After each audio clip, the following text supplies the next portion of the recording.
addu ci leneen mu ñeel li nga xam ne nag moom moo di xaralu yu yees yi comme ni ñu koy defee ak moom miin ngeen ko ci lu mel ni Facebook Instagram Twitter ba ci li nga xam ne moom moo gën a fës ci internet bi saa su nekk moom moo ñuy jox xibaar yi nga xam ne moom moo ci bàyyeekoo ñun ñuy liggéey ak moom sax bu ñu amee yenn jafe-jafe yi moom la ñuy woo Mamadou. mais da ci boole dosé bu bari yenn saa yi man des fois ma woo ko nekk Mamadou lii ak lii nan lañ koy defee lii ak lii nan lañ koy defee mënuma Cheikh may ma tuuti ma ñëw damaa jàpp. di wane notoriété am. yaa ngi may tooñ maa ngi lay ziar ci téléspectateurs yi internautes yi nga xam ne baaxoon nañ di ñu suivre fi mu ne nii moom xibaaru réseaux sociaux yi benn la ndax Facebook mi nga xamante ni moo coppi ak turam tuddee Meta li nga xamante ne lu yees la ñëpp jëm ci guddi ba tey annoncé woon nañ ko nag en grande pompe sax d'ailleurs ndaxte jàppoon nañ ni le 28 dina am benn annonce bu am solo bu ñu fas yéene def Marc nag fesal ko démb nag ñëpp doon ko xaar ci xarala yu yees yi bien sûr ci la jaar ci réseau social bi ci boppam ca jaar def ab vidéo bu gudd pour expliquer lan moo waral changement bi ak surtout contexte bi mais nag changement bi dafa am ci période boo xamante ne Facebook dafa nekkoon ci ay jafe-jafe. waaw dafa nekkoon ci ay bëgg yi nemmeeku. ak waaw bëgg yi wëy. mais surtout récemment il y a deux semaines 3 semaines nemmeeku woon nañ ci bu miti sax. bëgg yi ci la bokk mais surtout ñi nga xamante dañ doon liggéey ci biir boîte bi mooy ba pare léegi bàyyi dem ci leneen nekk ci leneen ñu tuddee ay lanceurs d'alerte. ñoom temps yi yëpp seetlu nañ ni Sénat bi ñu ngi leen doon entendre ngir ñu expliquer seen alerte yooyu nga xam ne def nañ ko ndax ñoom dañ ne fii ak jamono yi ñu jëm lépp loo xamante ni dina am ci ñaawteef ci internet Facebook moo ko nar a indi. léegi pourquoi ndax surtout dañ ne Facebook bàyyiwul xel lool mbirum fake news yi mais surtout tamit taxawaayu ndaw ñi ndaxte ndaw ñi tamit lu mat a bàyyi xel lañ. ndax ñoom ñooy sécurité bi ci war a am. waaw sécurité bi ci la bokk mais surtout mbirum fake news yi loolu tamit xam na bu ñuy wax fake news tamit mbirum sécurité ci la ndax dañ ne ñenn ñi nga xamante ni dañuy kaas maanaam di beddi konte nit ki ak taxawaayam ak surtout ci yenn xibaar yi nga xam ne wérul yoo xamante duñ ko teg ci benn base moo tax waa kii di Marc doon joxewaat explication donc yenn spécialistes yi dañ ne li nga xamante ni moo waral changement tour bi ci période bi mu ñëwee dafa doon li ñuy tubaab di tuddee dafa ñëw ci moment bi nga xamante ni Facebook dafa bëgg redorer son blason pour permettre aussi ak yeneen entreprise ñu gën ko jox confiance pour permettre aussi monde entier bi ñu gën a jox confiance lii di réseau social bi nga xamante ni lu ëpp 2 milliards de personnes ñoo koy utiliser ci àdduna wala. bëri na ñoo xamante ni donc bu ñu xëyee dañuy Facebooké dugg ci réseau yi ak yeneen yi ni xeetoo mu mel ni mu koy defee saa su nekk bu noppee ci loolee da ciy def jàngat bu am solo aw gëstu ñu def seetaan ko dellu si waat ci plateau bi. It is time for us to adopt a new company brand to encompass everything that we do. Facebook coppi na turam léegi daal di tudd Meta. annonce bi démb la ko Marc daal di fésal mu nekk annonce boo xamante ne ñu bari ñu ngi ko doon xaar ndaxte moom ci boppam béraloon ne Facebook du yàgg dara mu coppi ak turam changement bi nag ñëw na ci période boo xamante ni ñoom groupe réseau social bi di Facebook amal nañu ay annonce daal di fésal ni dinañ coppi seen tur waaye tamit gën a ubbeeku ci ay at yi ñu jëm. célèbre réseau social bi donte turam bi ko ñëpp xamee di Facebook du changer waaye li ci gën a am ak coppite mooy société bi ci boppam moo tudd léegi Meta nag ñu gën ko xam ci métaverse maanaam taqale ab tur boo xam ne mooy Meta ak univers li ñu duppee mbirum intelligence artificielle ak immersif loo xamante ni tamit ay avatar la waaye tamit dina tax nit ki mën a dem ci ab magasin daal di fay natt wala jënd yére te du déplacé wu wala tamit beneen exemple boo xamante ne dina tax ngeen gën a comprendre lii di métaverse mooy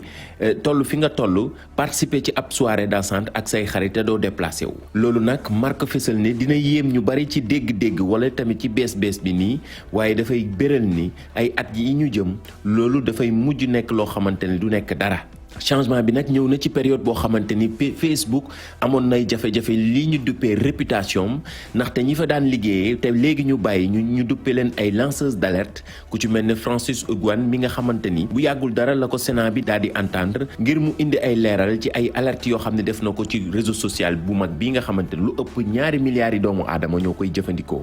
moom nag li mu xamal ne mooy fi àddina jëm ak fi nga xamante ni foofu la ñu jëm lépp lu bon Facebook moom du ci génne loxoom loolu nag tiit foog naa ne jamono moom moo toll foofu ndax itam lu ñeel wàllu réseaux sociaux ak yeneen yi xeetoo Mamadou ma bàyyi la ngeen di ci commentaire laata Chérif di poser question. voilà bon commentaire bi njëkk xam naa toujours dañuy wax ne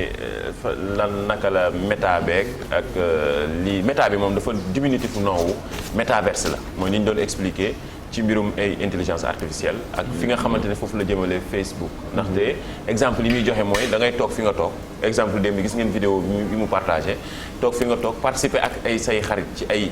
jeux yoo xam ne mën nga ko def virtuel mais surtout mën nga toog fi nga toog dem ci magasin essayer yére natt ko jënd ko te doo déplacé wu. loolu nu mu mën a ne. waaw moom nag expliqué na ko ci kii bi nee na nag fi mu ne nii loolu bu ñu koy dégg ci jamono jii ñu toll nii dafay nekk lu extraordinaire mais nee na 10 ans yii ñu jëm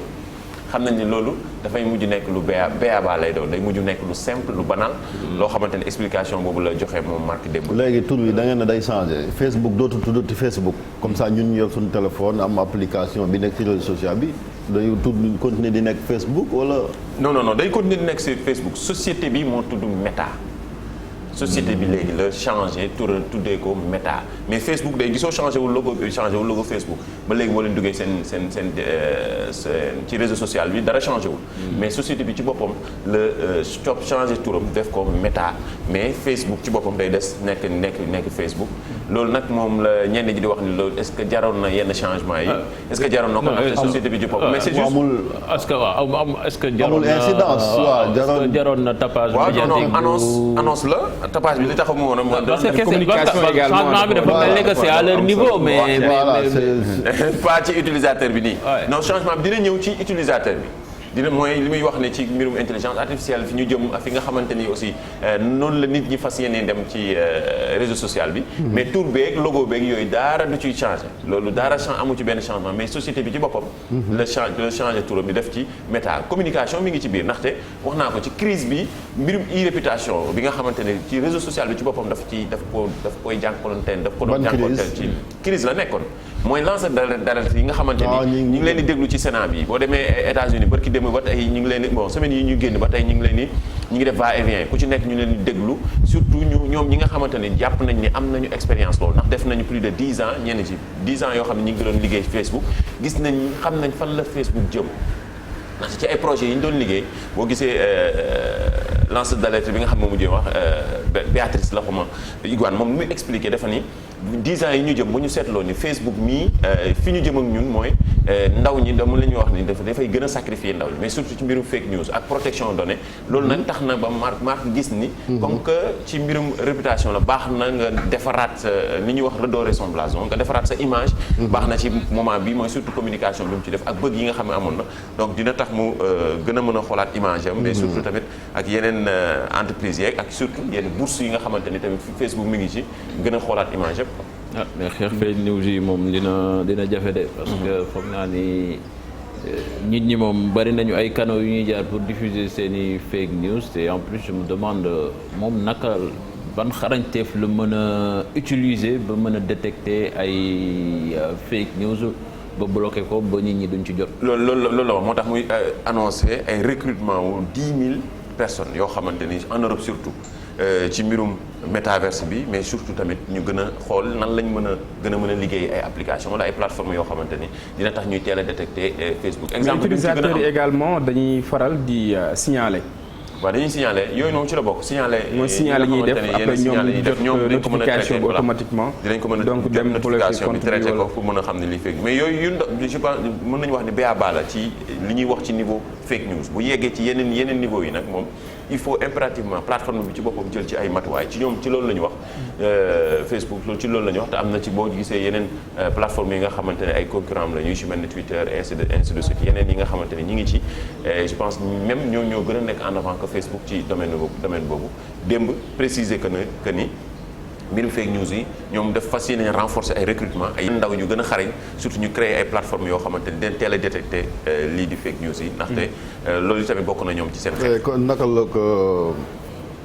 askan wi muy monde bi accueillir annonce. waaw démb nag bi ñu defee annonce bi yenn spécialistes yu bari dañ ko jël ak beaucoup de pincettes comme ni ko ñenn ñi xalaatee. ñëpp nag dañ ko teg ci communication mi ngi ci biir bu mu am solo ndaxte Marc ku ko xam ni plateforme bi gérer mbirum communication la moom ñoom te xarañ nañ ci lool te surtout benn analyse bi ñuy def ñoom ñëpp mooy que ni dafa nekk di defaraat image am ci période crise yi mu dund nii yëpp mooy sànq li ñu doon waxtaan ak lanceur d'alerte yi nga xam ne ñu ngi doon jàppale jaabante ci Sénat bi ngir mën a expliquer jafe-jafe yi nga xam ne Facebook am na ko ak ndawu ëllëgu ndaw ñi surtout xale yeeg ci mbirum ndax bu ñuy wax Facebook dañuy xalaataale Instagram dañuy xalaataale WhatsApp ndaxte plateforme yooyu noonu yëpp moom moo leen ëmb donc image yi ngeen gis mooy la moom la doon expliquer démb nan fan la ñu jëm ak métaverse bi nee nañ nag moom nag explication bi ñu ci jox c'est très simple ci dégg-dégg nii dina leen jaaxal lool mais 10 ans yi ñu jëm lu banal lay mujj doon comme mu joxe exemple Facebook bu njëkk ba bi plateforme yi amagulee kenn gëmu ko woon dëgg la kenn gëmu ko woon dañu yaakaaroon ni voilà lii du mës a dem ba nga mën a toog ak fii di ma jokkaloon teg sa xarit bu nekk fee ñu ngi ko doon jóge ci ay imagination la parce que ci téléphone lañ nekkoon téléphone classique yi mën nañ ko jàppee noonu léegi nee na exemple boobu noonu lay joxe Facebook bi muy doog a commencé nii la woon léegi nekk na lu banal léegi nag moom fi mu jëm ak ñun ak métaverse bi fi mu ne nii dina leen jaaxal mais fii ak 10 ans tamit day nekk lu banal te loolu nekk na loo xamante ne bu ñu ko waxee mën nañu ko gëmma ndax exemple bi nga xam ne joxe na ko. Cheikh Tidiane. dégg bon naa ne peut-être que gars yi aussi duñ ko bàyyee terrain bi parce que concurrence bi métti na. gis nañ TikTok ñëw nañu ak doole. xam naa ne tamit fii ak 10 ans yooyu moom tamit lu muy yaakaar xam naa ne du ñàkk tamit ñeneen ñoo xamee ni dinañu tijji yeneen i réseau yoo xamee ni dinañu ko concurrencer bu baax. mais bon comme ni ñu ko waxee rek pour le moment il a une longueur d'avance et il en profite très bien. ouais il en profite parce que kenn gëmu ko woon diggante 2003 bi muy annoncé bi muy def gën a instauré. Facebook bon depuis université man bi mu nekkee université di gën a insister. ci réseau moom foofu la démarré bi gën a insister réseau bi mu nekk ci entre étudiants yenn professeurs yi gëmuñu ko ba mujj gën dañ ko woon conseil de discipline ne ko lii bu fekkee da nga ko mënul takkal ci biir université bi dañ lay mujj dàq finalement noonu lañ ko dàqee ndax moom gëmoon na ni conception yi mën na nekk mu jóge ci université bi dem ci état bi c'est de l'audace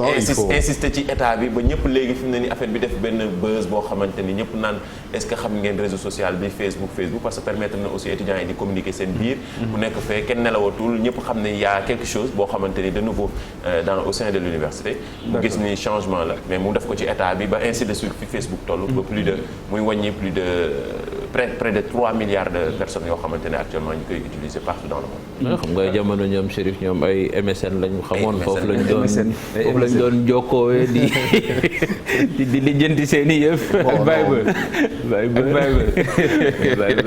mais ba mi ngi kii yàggul non c'est ak high five. aywa yooyu yàggul Chérif yooyu yàggul Facebook.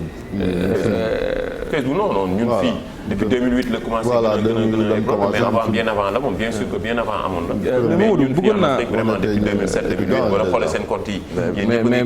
MSN bi moom am na ñu ko war a sant bu baax a baax. genre Mao Cissé yi moom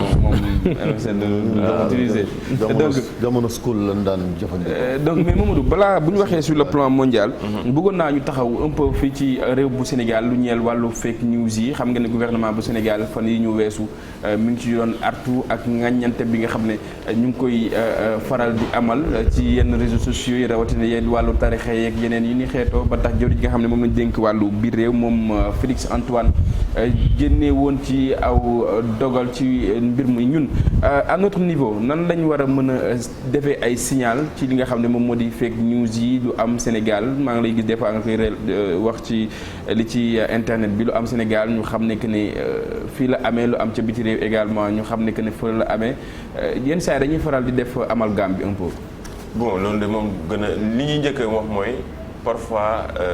technologie yi dafay jiitu trop suñu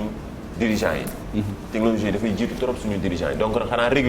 régulation nag moom créé na fi coow donte président bi teel na annoncé ne il faut ñu réguler mais réguler pour yenn spécialistes dañ naan dafay enfreiner suñu liberté d'expression ndaxte fi jamono toll nit ki war na mën a am liberté wu tamit nekk ci am ay moyens jumtukaay yoo xam ne dina tax mu mën a communiquer jot ñenn ci yi nga utilisateurs yi jot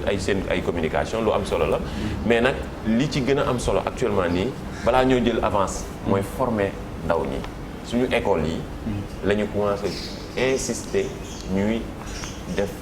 nan la ñu mën a ndaw ñu mën a gën a mën a utiliser réseaux sociaux c'est pour ñu créer suba wala ëllëg yenn dérive yi nga xam ne gis nañ ko nii tey parce que ñun affaire yi dafa ñëw dal suñu kaw pour génération bi mën nañu wax noonu ñu ci bari comprendre ñu lan moo xam nekkoon enjeu bi c'est que bu ñu ko ñenn ñi bu ñu ko doon jàng ci ay at yi ñu génn dañ leen doon wax ne yéen est-ce que Facebook rek jar na jàng mais si bien sûr jar na jàng parce que jëfandikaay mi ni ñu koy jëfandikoo ak ban comportement dañu war a am ci biir internet donte nag ñun am nañ suñuy valeur am suñu culture lu am solo la mais dañu war a rester ci loolu gën a former ndaw ñi ndaxte ndaw ñi bu ñu leen former ñoom suba tamit ñoom ñooy màgg gën a mën a gérer société bi donc loolu lu am solo la xaw ma nag lan la ci mën a gouvernement bi li mu ci war a mën a def mooy jël ay dogal yoo xamante ni ñu gën a renforcer formation bi ngir ndaw ñi xam na la ñuy jëfandikoo xarala yees je pense que bu ñu gën a renforcer formation bi ndaw ñi suba dinañ xam naka la ñuy utiliser jumtukaay yu xarala yi bu ñu ko xamee rek je pense que yenn dérives yi nga gis nii actuellement ci réseaux sociaux yi war nañ ko mën a wàññeeku ak surtout fake news yi. surtout si fake news yi merci beaucoup Mamadou. maa ngi lay ziar. rendez-vous très prochainement donc bu nekkul ci li ci internet bi nekk ci yeneen émission yi wala info du matin ñu di ko jaajëfal bu baax a baax moom Mamadou Ndiaye saa yu ñëwee indi jàngat lu am solo ci lu ñeel xarala yi ak tolluwaaye jamono xam ngeen inconvénient wala bokk lu baax li nga xam ne mën na koo def ci askan wu Sénégal maaw di wax jamono yi infrarouge ak yeneen yu ni xeetoo mais moom dañ koy bàyyi day wax lu ko nekk comme tamit donc ñu soobu ci leneen 7h33 minutes moom moo jot ñu daal di wax ci li nga xam ne moom la yéene kaay yi xëyee ni ki tey jii ñu ànd ci ak Chérif Dia.